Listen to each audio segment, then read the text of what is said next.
Emergency podcast alert. Welcome into the PHNX Cardinals podcast, brought to you by the DraftKings Sportsbook app, America's top-rated sportsbook. I'm Johnny Venerable. He's Bo Brock. We are back here on a football Friday. Jalen Thompson, Bo Brock, the newest Cardinal to have a new contract. The Cardinals signed the former supplemental fifth-round draft pick to a new 3-year deal that's going to pay him a heck of a lot more than the $2.5 million that he was set to be owed. Bo, initial reactions to this, I think, pretty significant move for Steve Keim and the Arizona Cardinals. No, absolutely. I mean, I don't think you can find anything negative around this deal. The reported money, $40 million over the next, 3 extra years on this deal through 2025. And according to Tom Paracello, it's under $25 million guaranteed. He's making under $14 million per season. So he's making less than our guy Budda Baker in the safety defensive secondary. So I think as far as this Arizona Cardinals team goes, Johnny, they continue to trend in the right direction towards the regular season, continually having positive steps forward this offseason. And, locking up a just turned 24-year-old in July, playmaking safety for 3 more seasons, keeping a part of this core is paramount. I mean, you could look at the criticism early this offseason that just continued to linger throughout the offseason about the lack of free agent dollars spent. But look, free agents don't make contenders. They can help supplement a contending team, but you have to draft guys, you have to develop guys, and you have to extend guys. And that's what Steve Keim, it's been a theme this offseason, keeping part of their core together. James Conner, Zach Ertz, Kyler Murray, and now Jalen Thompson. You look at a team, Johnny, in the Jags that have spent over $1 billion, $1.6 billion since 2012. And they have the most losses since 2012. Free agent dollars do not, equal success. Drafting, developing, keeping your guys. That's how you do it. And you have to love what Steve Keim's been able to accomplish, especially with a supplemental guy like Jalen Thompson. It's like one of his masterpieces. And we can't say that all the time about Steve Keim. Yeah. He's got very few Van Goghs in the old ballroom come draft day. And this is kind of even a cheat because Jalen Thompson was not acquired in late April in 2019 with Deontay Thompson, with Kyler Murray, with Byron Murphy and Zach Allen. It was 3 months later in June or July of the last supplemental draft that the NFL has ever done. He was the lone pick that year. He was a 5th-round supplemental pick. I think the Cardinals liked him. They were throwing some stuff on the wall. He played in the Pac Northwest where they've scouted a ton of different players coming out of Washington State. And boy, did they hit the jackpot. You just knew his rookie year. He was forcing his way onto the field, granted for a bad Cardinal team in 2019, but was making his presence known with Vance Joseph and company. Like, I'm going to be a signature player for this franchise. And I think we saw it culminate last year. By and large, advanced metrics statistics had an even better year than Budda Baker. Probably one of the more underrated, disrespected players in the NFL, should be within the top 100 players in the NFL. And we talked about it on our podcast that coincidentally dropped today. I thought he was going to be the low-key MVP of the Cardinals defense this year. Now that he's secured the bag, Cardinals unquestionably have the best safety tandem in the NFL. And for everybody that's concerned over the cornerback position, I get that. But what Jalen brings is so much more than just your routine free safety, right? He can play nickel corner. He's a tremendous run defender. He forces turnovers. So much of what the Cardinals do is predicated on turnovers. And we saw it last year. He had interceptions and forced fumbles. To me, this is a move that had to be done. I thought, though, theoretically, we're probably going to get it next offseason. But now you look at this tandem of not only Budda and Jalen, but now Isaiah Simmons into the fold, and you don't have to force him to eventually take over for Jalen Thompson. It was a concern of mine, Bo Brock, like maybe they let Jalen walk. How many safeties can you pay? But then you look at what they're paying him. With all due respect to Jalen, I think it's an underpay. I think Jalen absolutely gets more on the open market next offseason if you had chosen to wait it out. He clearly feels comfortable here with Vance and company. He loves, being one of the captains, I think, of this defense. And for Steve Keim, I think less is more in terms of spending on unknowns, right? So what has he done this offseason? He's locked up Kyler Murray, clearly a known player, DJ Humphries, right? He gets James Conner back on a multi-year deal, Zach Ertz, and now Jalen Thompson. These are signature players for the Cardinals, ingratiating themselves in the community, ingratiated themselves, on this 53-man roster. I think done are the days where Keim and Michael Bidwell especially are going to jump into the free agency pool head first and spend a ton of guaranteed dollars on guys they don't know. That's how they got burned, with all due respect, Devon Kennard and Jordan Phillips. So I think that this is what good teams do. They draft guys, then they re-sign them. Yep, that's what you want to do. I mean, they said it during the Kyler Murray press conference. It's you want to do that. Steve Keim continues, I'm sure, after every one of these deals to puff his chest out a little bit further, walking around his house here in Arizona, saying, "Hey, I hit on this guy. I haven't hit on a ton of them. We know that. You can check out his draft history. I've got all of his draft picks ranked at gophnx.com, and it's not pretty." Jalen Thompson's not a part of that because, Jordan P points that out, supplemental pick. You'd mentioned that. And he's of the last supplemental draft in NFL history, right? They discontinued it.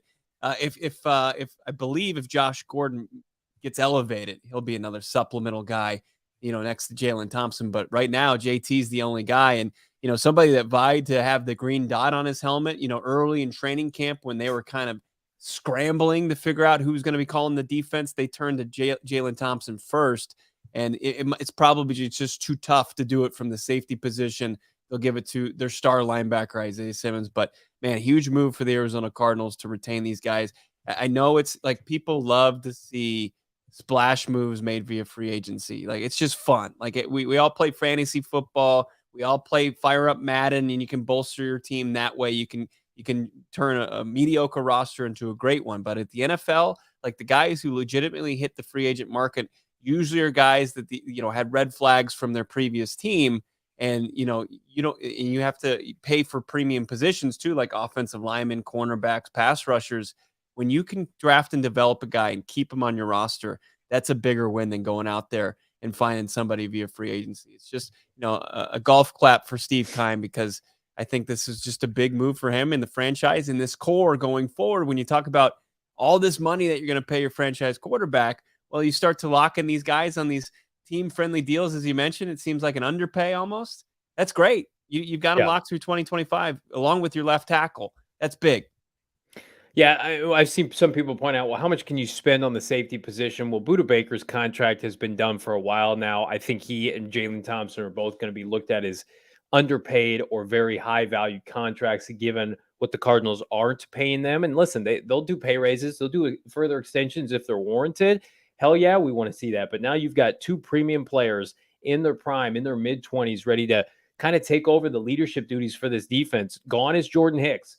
Gone is Chandler Jones, right? J.J. Watt's on the last year of his contract. It's going to be the Jalen Thompsons and the Buddas and the Isaiah Simmons that are going to take this leadership role into this new era of Cardinal football. We spend so much time, and rightfully so, on the offensive side. It's where the glitz and the glamour is, all the big-ticket additions. The defense is going to go about it a little bit different, a little bit more of a lunch pail mentality. They're adding guys in the third and fourth round.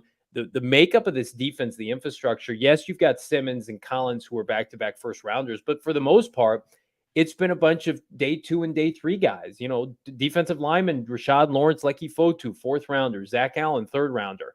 And we're going to see, push comes to shove, under Vance Joseph's tutelage for the better part of 3 or 4 years, are these guys ready to pop? Now, Jalen, it was evident the minute they took him and he got on the field as a rookie, like, he flies off the screen, he can play. And I'm anxious to see who that next guy is, whether it's a Victor Dumakaji if he gets an opportunity this year, Amaze Sanders. Let's get to some of these comments here. Brother Numsy, dude has worked hard all of his life and has been overlooked so much. And somebody actually sent me something on Twitter and asked if I would retweet it. It was a comparison in statistics. Last year, Derwin James, the all-pro, all-everything defensive back safety for the LA Chargers, compared to Jalen Thompson, numbers are much more close than you would imagine, Bo Brock. And I think that just speaks to the fact that, yeah, we've already got one elite safety. I guess we're not allowed to have two in the public's eye here in Arizona. Right. I mean, it's great that he's been able to fly under the radar selfishly for Cardinals fans, because otherwise, there would be teams kind of trying to grab him from the Arizona Cardinals grasp. And I think it's been solid. And now I think sky's the limit for the guy. What's crazy is this, last season was his first full season. He was hurt in 2020. He had that high ankle sprain really after week 1 that just crushed his entire rest of his season. So here's a guy who just turned 24 in July, who is just getting better. Over 120 total tackles last year, 3 picks, 7 passes defended. He's a guy that sets the tone by just absolutely laying wood out there as far as opposing offensive players. I mean, how many times did you feel like the Arizona Cardinals needed a little bit of a boost? And here came number 34 just flying out of nowhere and just knocking somebody on their ass. I mean, it was huge and something that doesn't show up in the box score. I just think that he's a valuable part on and off the field for this Cardinals organization. But yeah, I mean, it's exciting. It's an exciting day. And the numbers, it's so fun. I mean, I will continue. Anytime I see the top paid safeties in the league and see Jamal Adams, I'll laugh out loud. It's great. It's so good. It's the best. And, I think about Jalen Thompson's pick 6 against Russell Wilson, or as a fumble return for a touchdown in week 18 last year. I thought after that, Cardinals had locked up the division title. I don't know about you. They'd taken the lead second half, and it was because of JT. And unfortunately, JT couldn't play the other 10 positions on the defense to ensure that the Cardinals won the NFC West. But he is one of the few players defensively where we can go into this year and be like, no questions, good to go. Right? It's basically he Buddha and Marcus Golden, and then everybody else, durability, inexperience, whatever you want to say, we got some question marks. So I'll use that as my transition here as to talk about maybe who the next Cardinal that should be extended is. But before we do that, I want to remind everybody college football weekend is here and NFL football weekend is next weekend. And you can bet on both right now on the DraftKings Sportsbook app. Get ready for NFL Week 1 action. Download the DraftKings Sportsbook app, promo code and the app right now using that promo code PHNX. Get $200 in free bets instantly. All you got to do is place a $5 bet on any football game, and boom, that sweet, sweet cash goes into your account, increments of $25 for you to spend on whatever you want. All you got to do is put $5 down on any football game via promo code PHNX, only at DraftKings Sportsbook, an official sports betting partner of the National Football League. Minimum age and eligibility restrictions apply. See those show notes for details, Bo. Week 1 of college football season, a celebration. The NFL season nearly upon us, less than a week away. Thursday night football, and then our last weekend without NFL football this weekend. Something to celebrate. Why not do it by flavoring your life up? Enter to win the Flavoring Life sweepstakes from our friends over at OGeez Brands and us here at PHNX. You can receive not 1, not 2, but 3 bags of their incredible gummies, including creamsicle, orange creamsicle, or their tropical flavors. Get that OGeez hat. You got a PHNX shirt of your choice and a PHNX annual membership. Sign up at gophnx.com. Look up OGeez online, OGeezBrands.com, and on Instagram at OGeez Brands. You got to be 21 years or older. You can find them in your local dispensary. And I put that out there too on Twitter, Johnny. Who's next? Like, who could be next? Because, Cliff had mentioned that after Kyler or DJ had signed that, they look at this as an opportunity to lock up some of the guys that they want to have here long term. And I think that a couple of different guys fit that profile. You mentioned Byron Murphy. There's Zach Allen, a guy they just traded for, and Trayvon Mullen coming over. I mean, who in your opinion is next? Or is it somebody I just didn't mention in Marcus Golden? I feel like the most pressing need right now to get Marcus Golden maybe back on the field and end his hold in is Marcus Golden. But who knows? Maybe it's not really a hold in. Maybe he really does have a toe injury. He is the most pressing need, but I don't even know if it's a lengthy extension necessary. Maybe just kick him some more money this year, add another year next year, because I don't think the Cardinals want to block Myjai Sanders and Cameron Thomas next year. I'm not saying both those guys are going to hit, but we're assuming one of them is going to hit, and then they're going to go into the draft next year in a pass rush heavy 2023 draft with a bunch of different options. I don't think they want to tie themselves too far down the road at that position. I would be very, very concerned not having Byron Murphy under contract next year. I think he's an ascending player. I think he fits what the Cardinals want to do, be physical in the secondary. If he can be delegated as a slot corner, so be it. Maybe you get a discount there, Bo, just like you did on Jalen Thompson. But you don't re-sign Byron Murphy. What do you have in your secondary? You've got Marco Wilson, who, let's face it, a lot of people have question marks on. That's about it. Mullen, as you mentioned, is a free agent. The rest of these guys are developmental players at best. Byron has to be next, and the Cardinals would gladly pay Byron max money, premium cornerback money, if he went out and balled this year and played at a Pro Bowl level. But look at the guys that have gotten extended this offseason. DJ Humphries, yeah, he had a down year last year. They got his cap number lowered, but I mean, he went to the Pro Bowl. He's done it for a long time, especially under Cliff. Jalen Thompson, everybody's saying that's a no-brainer. Check that off. Same with Kyler Murray, right? Zach Ertz was fantastic when they traded for him. Connor's coming off a Pro Bowl year at running back. I mean, these guys that the Cardinals drafted in 2019 that are up this year, the Allens, the Murphys, they have to produce.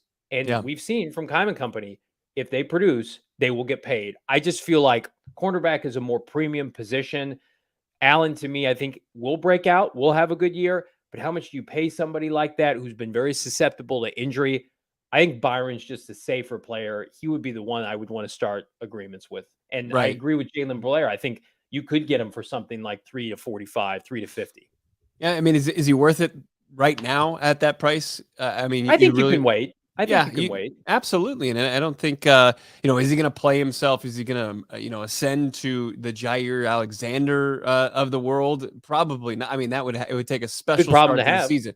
Absolutely. Yeah, it would be a good problem to have. And you start to negotiate that way. But it just bodes well for the Arizona Cardinals. And they've set themselves up to have the flexibility to do so beyond the 2022 season through 2023, with Kyler Murray having a relatively insignificant quarterback cap hit. He's $16 million against the cap in 2023. So it gives them some flexibility. And there's the misconception that, hey, oh my God, he signed for $230.5 million. How are the Cardinals going to have sign anybody? Well, they have the ability to keep their guys, and they have the ability to talk to them first and negotiate those contracts and keep them in house before hitting that open market. But, Byron Murphy and Zach Allen, I think, kind of fit somewhere a little bit of the Christian Kirk profile, to where if they just have a ho-hum season, the Arizona Cardinals would be prepared to let them walk, just because they might command too much. Then you think, okay, we know what you're worth. Yeah, I agree with that. Because Christian, it was always like, next year he's going to break out. We keep waiting, especially Zach Allen. Like, I have been waiting for the breakout, and with all due respect, he was a 3rd-round pick. I don't want to put too much ownership on it, but Byron Murphy was 1 pick away from being a 1st-round pick. Now, the Byron Murphy that we got in the first half of last year is somebody that deserves to be paid. The Byron Murphy that got whooped in the red zone and gave up a bunch of touchdowns, what does that sound like? Sounds like Christian Kirk fading at the end of the year. Yeah. But the difference is the Cardinals do not have a DeAndre Hopkins or a Hollywood Brown to fall back on. The Cardinals need Byron Murphy to ball out this year. I mean, if he does not play well, the Cardinals are going to have huge concerns. I'm not breaking news here in the secondary. So I'm fine letting it play out. I think the Cardinals are as well. But again, if you're Steve Keim, that's a position of need, no doubt. I mean, I already had people sending me cornerback prospects for the 2023 draft the other weekend, and I'm like, guys, let's get through this season, please, first, and let's see what these guys can do. But I think we're learning salary cap is what you make it. A little bit of a farce. The LA Rams have shown us that. When was the last time Steve Keim, Michael Bidwill especially, let a premium player in their prime walk to the free agent market and live to regret it? I can't think of any. I mean, we all bang the drum. We can't let Chandler Jones go after week 1. And then Chandler really tampered off. I mean, you love to talk about it. 6 sacks the rest of the year. So somebody else overpaid. Cardinals weren't going to do that. The closest thing I can remember is maybe Calais Campbell, and that was a regret, but he was in his early 30s by that point, or coming close to that. He just turned 30. Yeah. And that was a mistake. They should have re-signed him. They should have given him a 3-year loaded deal and gotten some good production, because they had no successor in place other than Robert Kimdichie, but no one else that I can think of. Typically, when this team sees talent, identifies it, knows that they're good, they get them paid. Well, how about, Tyrann Mathieu, the Honey Badger? I mean, he tore his ACL, and they still negotiated a big contract with him. And at the end of the day, they said, it just became a burden. Unfortunately, it was just a bad deal that they needed to get out from under. And, he goes on and finds himself, and he balls out in Houston, parlays that into a deal with the Chiefs, and then into a Super Bowl. And now he's down in his hometown in Louisiana, in New Orleans, and he's going to play for the Saints. But I think you're exactly right. There just hasn't been a guy who has been in his prime, in the prime years, that they were just like, no, we're just like, they haven't had that big of a miscalculation. Like, and that's what we're saying here with like Byron Murphy and Zach Allen, is they have to kind of remove all doubt for these guys, because they can get them now and they can sign them to a deal, or, they have to roll the dice at the end of the year when the rest of the teams can negotiate with these guys. So they haven't been snake bitten by that, but when they have guys that they feel can be part of their core going forward, P2, he gets, at the time, for a very short time, he was the top paid corner. Buda Baker, top paid safety. They gave Calais Campbell a big deal. They gave Darnell Dockett a big deal. Like, they pay guys. They don't flinch at that. Kyler Murray, they proved that, overall, that they can do it with the most important position in sports, even though, that changes the market often.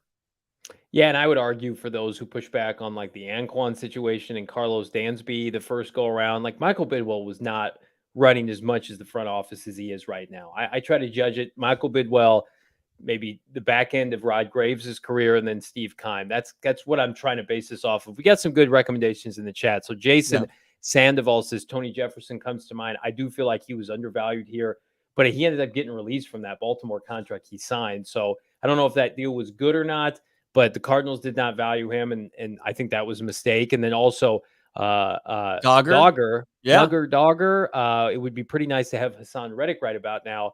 And I think that just speaks to the fact the Cardinals butchered his development. If he had played outside linebacker from the beginning, he'd still be with this team. He'd be on a deal that pays him a lot of money, rightfully so, similar to what he's doing in Philadelphia. So that's a very nuanced, specific situation. But like Jalen Thompson's been a safety since day one. He's kicked ass since 2019, and he got paid for it. So I have confidence. The Cardinals aren't going to do everything right. God knows that. But when they get an elite player, they know it, and they pay them. David Johnson comes to mind, for better or worse, right? It's those fringe guys like you talked about, like a Christian Kirk.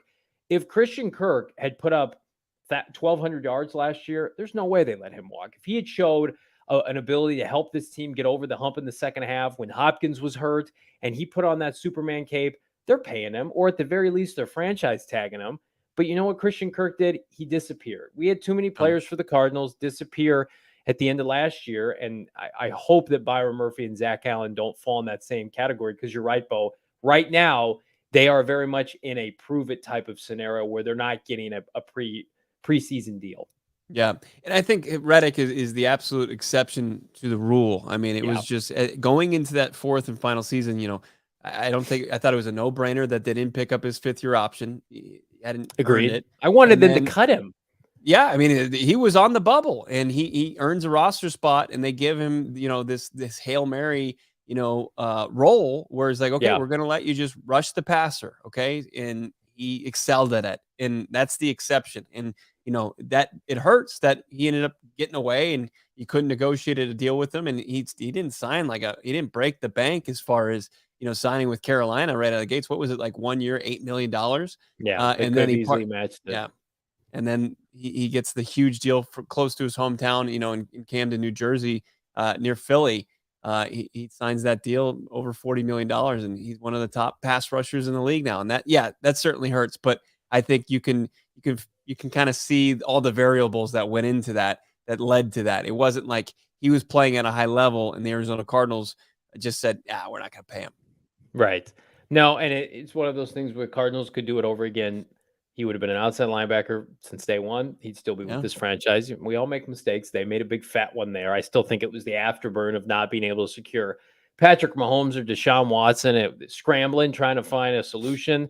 And, unfortunately, it did not work out. I'm going to tell you what does work out, though, Mr. Bo Brock, is when you go out and you get your COVID-19 vaccine. They're free for everybody 5 and older. Those 12 and older are also eligible for a booster. And here's why it's important to visit azhealth.gov/find vaccine for a location near you. We've got a tailgate coming up this Sunday at the Lola. We're going to be doing a tailgate for every home game this year for the Arizona Cardinals. We're kicking it off next Sunday, September 11th at the Lola, 10 a.m. when the Cardinals host the Kansas City Chiefs. Come party with myself, Bo Brock, Damian Anderson, the great Frank Sanders. All you got to do, pay $20 per ticket. You can reserve your ticket now. You get free Four Peaks beer the entire tailgate. Who can beat that deal? Nobody. We're hanging out with Bird Gang Travel Club at the Lola right before kickoff. It is going. I can't even comprehend that's less than 2 weeks away. It's 10 days away from now. I can't wait. Yeah, it's going to be a blast. We've got our tailgate show kind of start. It's tomorrow. We got our kind of week 1 college football tailgate show. We're grinding in here, dipping our toes in. Unfortunately, we're not going to be live from our brand new studio with our more furniture that we can't wait to show off.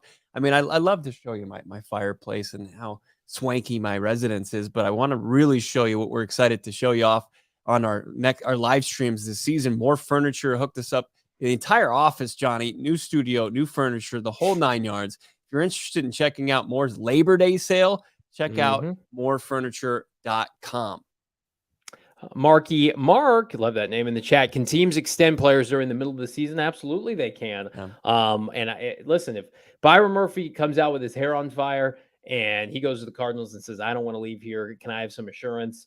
Who knows? Maybe they got some extra cash set aside. I wouldn't expect anything like that, but you don't know. Typically, you want to use your cap money during the year to add players via the deadline, take on some additional money. And we always question, Bo Brock, the Cardinals have a bunch of money. Why aren't they spending it? Steve Keim historically is right up against the cap every single year. And 2 weeks ago, he was sitting right around $18 million after that DJ Humphries extension. Well, now we know why. He's got to go take on Trayvon Mullen's, salary. He's got to take on a bunch of these free agents that he's bringing in via the waiver wire. And now today, I would presume, and this is a guess, so we've got Jalen Thompson set to make $40 million with $25 million to guarantee. His salary for this year was $2.5 million. I would imagine that base salary goes up. I don't think this is a Humphreys or a K1 scenario where you push money down the line. Right. Look, if you, like we've said, it doesn't roll over. I mean, if you don't use it, you lose it. So, right. If you can, might as well. But you also keep some for a rainy day, or somebody who's going to have a fallout, and inevitably happens every football season. People become available on the market, and if you need to add some cap during the season, and you can get somebody that's going to bolster your pass rush or your secondary, go ahead and do it. But I don't think it's going to be anything that's going to break their 2022 cap bank. So.